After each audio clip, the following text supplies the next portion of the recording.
In this video, pag-uusapan natin kung ano yung naging experience ko sa pagpapataas ng GScore ko dito sa GCash. By the way, kung first time mo sa channel natin and gusto mo pa ng mga online tutorial videos katulad nito, please click the subscribe button. Ito yung sa GCash mobile app, and then kapag sinap ko yung profile, pumunta sa GScore, currently hindi siya nare-record, that's why pinicturean ko na lang. And ito na yung latest na GScore ko. Kung mapapansin niya, naging 636 yung score ko.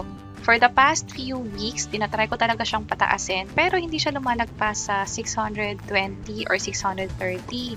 Patuloy akong nag-transfer, nagbabayad bills online, mas dinagdagan ko pa nga. Also, dito sa website mismo ng GCash, sinabi nga dito na aside sa pag-cash in regularly at paggamit ng GCash, pwede ka rin mag-G-invest at G-save. Meron akong G-save, dalawa pa nga, at sa G-invest nag-open din ako. Meron din akong G-crypto.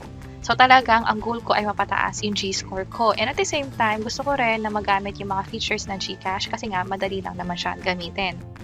So katulad dito, meron ako sa G-invest. Ito yung sa G-crypto.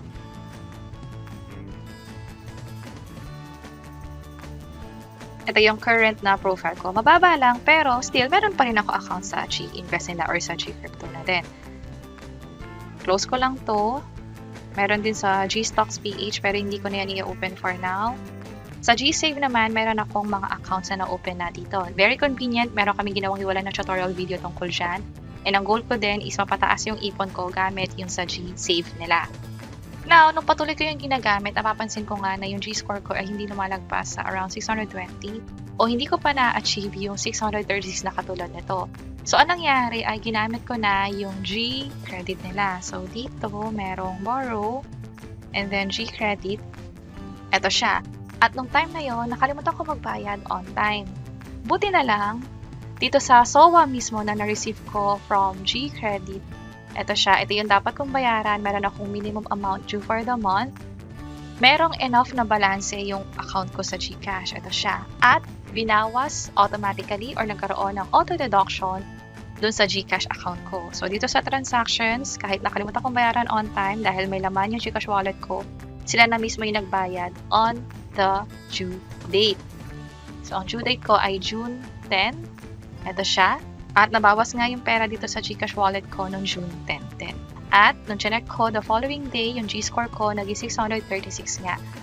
So katulad nga ng sabi dito, keep on using GCash for your G-score mapataas kasi nakaka-apekto to doon sa loanable amount at mas mapapababa pa yung interest rate natin kung sakaling gusto natin mag-loan or mag-avail ng iba pang services nila katulad ng G-gives or G-credit na rin. At tulad ng sabi rito, pay your dues on time to get a higher G-credit limit, which is nangyari nga based sa naging experience ko.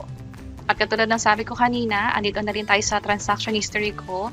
Ganito rin ako gumamit ng GCash, mas dinagdagan ko pa nga nitong recently kasi gusto ko mapataas yung G-score ko.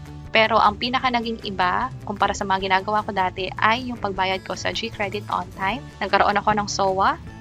At nung chinek ko nga after few days, lumaki na yung sa G-score ko. So kung may mga iba pa ako ma-observe dito sa G-score ko, magpapublish din ako ng hiwalay ng video tutorial tungkol dyan. Pwede nyo i-check yung page or channel namin or yung link is nasa baba. Pwede nyo i-check. Sana makatulong and see you sa mga next videos. Bye-bye!